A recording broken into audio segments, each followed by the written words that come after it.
Hi అండి, అందరికీ నమస్కారం. ఈరోజు మా తాతగారు వర్ధంతి అండి.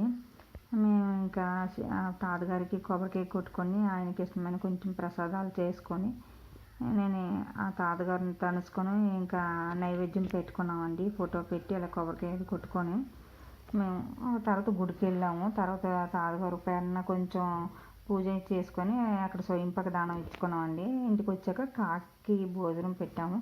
చాలా కాకులు వచ్చి చాలా ఎక్కువే తిన్నాయండి. మాకైతే తృప్తిగా అనిపించింది కాకి అలా తినేసరికి.